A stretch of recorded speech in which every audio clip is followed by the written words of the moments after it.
Conosco, Leonardo Amaral, o assunto hoje é ITR e esse assunto sempre ele volta, e essa semana a gente teve aí no Mato Grosso, como é que é o nome? Cáceres. Não, a moça, A Ida Beatriz, a Ida Beatriz. Sindicato Rural, exatamente. Ela é espetacular, Muito moça. atenciosa. Recebi o convite para participar, né, de uma metodologia que eles adotaram lá no município, que eu achei muito interessante, e busquei informação junto a eles para a gente poder tentar implementar aqui no município de Jataí. E vamos compartilhar um pouco mais dessa informação? A Ida eu a conheci num dos eventos, não me lembro se foi em Campo Grande, se foi em Mineiros, mas a gente se conheceu em algum evento por aí do agro, né? O que foi a metodologia adotada? Isso aí também pode ser compartilhado para outros municípios? Exatamente, inclusive eu fiz questão de ressaltar essa importância e mostrar esse modelo para os demais municípios. O modelo adotado que eles fizeram lá é baseado no diálogo com a administração municipal. O ITR, apesar de ser um imposto federal, ele ao longo do tempo ele veio se municipalizando. O governo federal ele não tem tanto interesse em manter o ITR sobre o seu domínio, porque a arrecadação é ínfima, pífia, perto dos outros impostos. Então o que ele fez? Ele delegou para o município que assume algumas responsabilidades, como fiscalizar, estruturar um departamento para fazer essas cobranças. Então ele delegou esse imposto para o município, e o município, em troca, recebeu 100% da receita do ITR. Só que o que acontece? Quando o município assumiu essa posição frente ao ITR, ele assumiu também a obrigação de fazer um cálculo, que a gente chama de VTN médio, e que esse cálculo ele é o vilão de toda a história do ITR e que provoca, às vezes, uma cobrança até excessiva perante o produtor. Quando o município vai fazer esse cálculo, muitas vezes, no passado, ele contratava pessoas que não tinham experiência necessária para fazer esse cálculo. Então, saía preço de tudo quanto é jeito e que nem sempre espelhava a realidade do mercado. Então, fazia o produtor sofrer muito. Lá em Cárceres, o que eu percebi? Eles adotaram um modelo de diálogo, fizeram uma composição de uma câmara técnica, agrônomos, contadores, advogados e servidores da prefeitura especializados, e antes de chegar no resultado desse cálculo, há um diálogo intenso. Então isso é muito importante, porque o resultado desse trabalho vai trazer confiança para o contribuinte, que ele sabe que o sindicato rural ou outras entidades que o representa participou da construção daquele resultado. O que a gente vê quando não há esse diálogo é desconfiança. Então, em razão disso, desse ponto positivo, é que eu participei e pretendo, logo, passar isso para o presidente do Sindicato Rural aqui de Jataí e também para a municipalidade, para a gente poder implementar isso. É uma clareza? Olha, esse cálculo do VTN, vamos falar assim, não existe um regramento muito claro na legislação. Então, o que a norma hoje indica? Olha, você deve usar um laudo agronômico fundamentado nas normas da ABNT. O que antes era feito por corretor, hoje não pode mais, tem que ser um engenheiro agrônomo. E ele tem os métodos. Então, assim, hoje está tentando se objetivar, deixar isso mais seguro para o produtor. Mas mesmo assim, Fabélia, é preciso ficar muito atento. Às vezes, de uma consultoria que presta esse serviço para o município para outra, divergem os critérios de avaliação. Então, a importância de alguém estar ali do segmento participando e fiscalizando é para ver se realmente o resultado daquilo vai espelhar o valor de mercado que a gente tem aqui na nossa região. E agora eu vou fazer aqui o papel do produtor rural, né? Vou fazer as perguntinhas para o Leonardo. Mas escuta aqui, o VTN é o valor da terra nua. Valor da terra nua de mercado. Aí eu tenho um laudo agronômico. Isso, Esse laudo vai conseguir dar para mim o que essa terra produziria sem o investimento de adubação que eu já fiz? Esse é um grande problema que nós temos. Por quê? O VTN, o conceito dele, que a legislação traz, é assim, é a terra nua e crua. Porque, por exemplo, no Cerradão nosso aqui não ia produzir quase nada, cupim. Exatamente. Então, assim, ele não traz a possibilidade de você destacar o que já foi investido. Né? Porque o próprio preço de mercado já leva em consideração isso.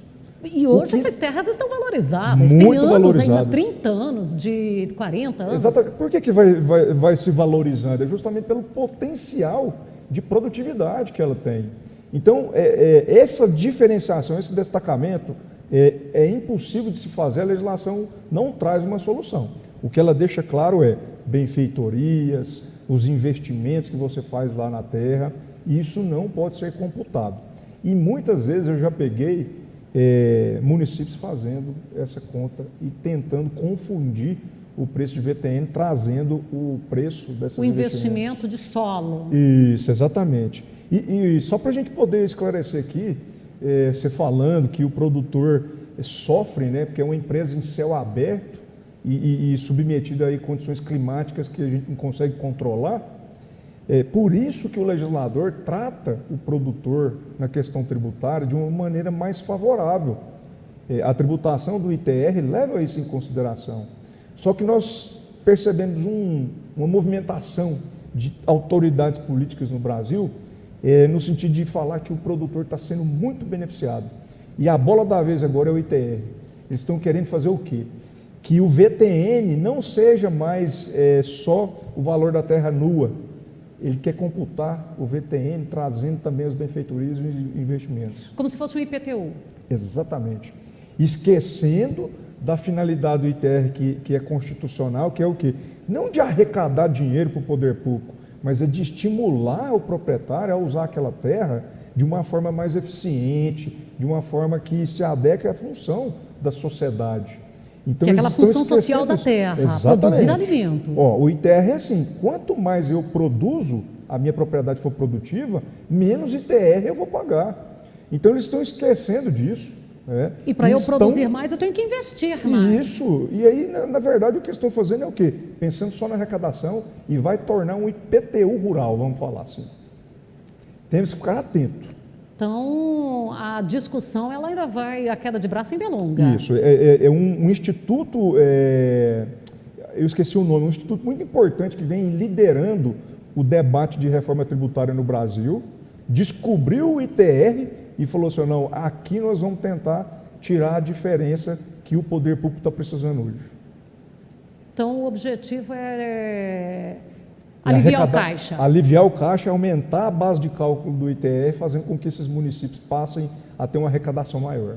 Seria também uma forma do governo federal que não, às vezes, ele não tem condição, isso aí é real no Brasil, de atender estados e municípios, e daí ele fala, eu te dou isso aqui, cuida, o ITR é seu. Exatamente. Eu te dou isso aqui de gorjeta para você. Você fazendo, eu estava verificando lá, 1% da arrecadação federal, o ITR significa, e é trabalhoso para você fazer uma fiscalização em cima disso. Então, ficaria mais fácil para o município fazer isso. Exatamente. Então, assim, se possibilitou que o município fizesse um convênio, aceitasse as imposições que a Receita Federal estabelecia, e esse município passou, então, a assumir toda a responsabilidade. E o município ficou de olho nisso, porque daí, para ele, não é mais 1%, para ele significa muito. O município já está aí, por exemplo, e a gente vai fazer uma pesquisa nos demais municípios da região, aumentaram significativamente a arrecadação do ITR nesse período. Ô, Leonardo, e quando eu tenho propriedades, uma do lado da outra, muito distintas, eles estão conseguindo ver isso também? Então, o grande problema de você fazer uma pauta de um valor médio é isso. Esse valor, às vezes não, quase sempre não representa as peculiaridades de uma propriedade. Então, qual que é o problema que o proprietário de terra rural enfrenta nessa sistemática? Por exemplo, ele tem uma área, uma do lado da outra, claro. Uma está avaliado de forma coerente com o valor do VTN médio que o município encontrou. Só que a outra não. E aí, ele, na hora de fazer a declaração do ITR, se ele faz a declaração dessa área que tem um valor menor, com um valor menor do VTN médio que o município fixou, ele vai para a malha fiscal, ou seja, ele já vai sofrer uma fiscalização, E para ele se safar dessa, ele tem que apresentar um laudo agronômico. E esse laudo agronômico é caro, custa dinheiro para o produtor. Então, às vezes, nem sempre o produtor, ele prefere, às vezes, pagar o ITR do que fazer a sua defesa, nesse caso. E isso aí seria, acho que o negócio vai chegar lá quando nós falamos mesmo no IPTU rural, porque dentro do IPTU, a gente tem bairros muito diferentes, a gente tem ali até uma casa diferente da outra dentro do mesmo bairro. E se o camarada não fez lá o registro na prefeitura e não tiver uma fiscalização, ele vai pagando daquele imóvel antigo. Lá na zona rural, eu tenho, por exemplo, vamos pegar aqui em Jataí, a gente tem a região do São José com uma potencialidade de um jeito, a gente tem a região das Antenas aqui, ou da Ponte Pedra, com potencialidade completamente diferente. Diferente, aham. Isso é levado em consideração, né? O VTN, o laudo que é feito, ele faz essa diversificação de acordo com a aptidão, né, da área. Então, e essa pauta média que faz? Então, aí é que eu chamo a atenção da importância de se ter o diálogo com contribuintes e com o sindicato rural. Por quê? Porque na hora da contratação dessa empresa que vai realizar o laudo, é importante a gente fiscalizar, ver os métodos que estão sendo adotados e verificar se no final desse trabalho realmente está espelhando o valor de mercado. Para eu saber aqui, no dia 30 de junho, para Jataí venceu, mas essa data ela é para o Brasil todo, aquele venceu o prazo para as discussões para uma nova pauta. Todos os municípios que possuem convênio com a Receita Federal, ele tem de forma obrigatória que fazer uma prestação de informações, que é esse VTN médio, que é produzido por uma consultoria ou um especialista na área. Então, deve ser feito isso até dia 30 de abril. Só que, em razão da pandemia, esse ano, foi prorrogado para o dia 30 de junho, então já venceu. E nós não tivemos oportunidade em Jataí de ter esse diálogo que a gente viu no município de Cáceres, e é o que a gente justamente quer implementar para se tornar isso obrigatório.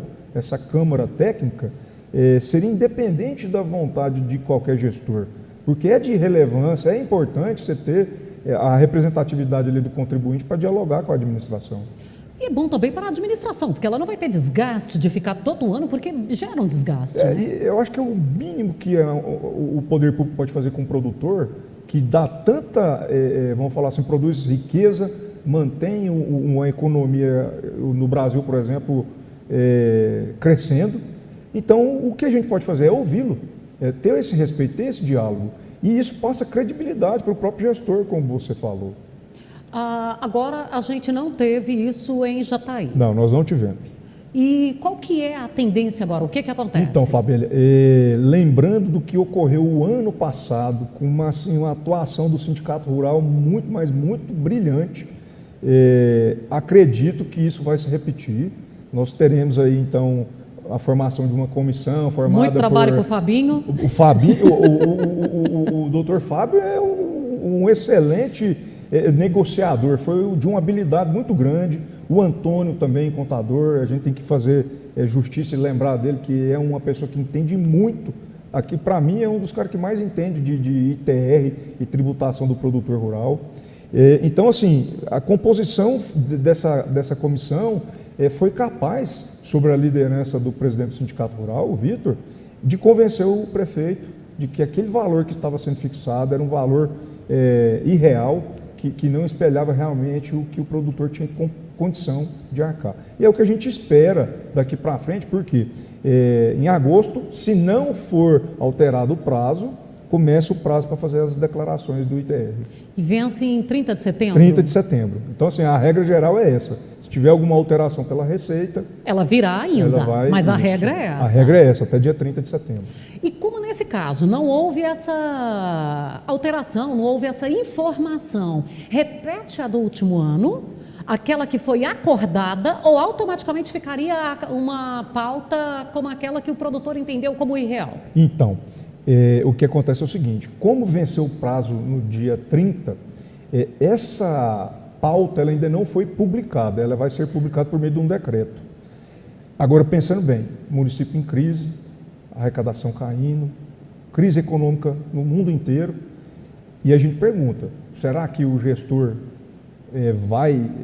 não vai aproveitar essa oportunidade para aumentar? Ele vai ser sensível ao produtor? Isso. Ou ele vai ser sensível à necessidade Exatamente. dele? Então, assim, a tendência, eu acredito, isso é uma opinião minha, de que haverá um aumento. A gente não sabe quanto, mas que haverá esse aumento, haverá. Bom, a gente tem falado aqui que todo mundo vai pagar o preço dessa pandemia, não tem acordo. Agora, a gente não pode jogar o fardo só para um lado, né? Exatamente, o que eu escuto muito vamos no agro, vamos tributar o agro, vamos aumentar, cortar benefícios na cadeia produtiva do agro. Então, há uma ideia generalizada por parte de algumas autoridades em Brasília de que aqui está a fonte de riqueza e salvação para todos os males do poder público. Só que nós acabamos de mostrar aí a chuva de granizo destruindo uma lavoura de milho já pronta para a colheita. Isso aí, essas autoridades não olham, Exatamente. Né? É por isso que o trabalho de lideranças do agro é muito importante. Essa união de sindicato rural, a bancada ruralista, sempre ali defendendo o produtor rural. É por isso que esse trabalho em conjunto é o que produz um resultado positivo para o contribuinte, para o produtor rural. E olha, aí eu vou aqui fazer um reforço, senhores. A necessidade da união. E para isso eu volto lá a indicar e mandar um abraço para o Vinícius da ProSoja Brasil, pelo livro A História da Bancada Ruralista, que a hora que você olha tudo o que aconteceu nos bastidores para fazer essa bancada, é que a gente vê a necessidade maior ainda dessa união. Você falou que Cáceres fez um convênio. Isso, a Câmara Técnica. E aí eu falei, antes da gente sair para o intervalo, tá bom, a prefeitura contrata uma consultoria, uma empresa, isso. Aí é cliente, a prefeitura virou cliente dessa consultoria. Como que eu, produtor rural, vou confiar que essa consultoria não está superfaturando ou fazendo ali uma tendência a facilitar para o município? Esse é justamente o pensamento que todo mundo tem. Quando não há participação de uma entidade como o Sindicato Rural nessa produção desse laudo, acompanhando o trabalho dessa consultoria, é o resultado que vai acontecer.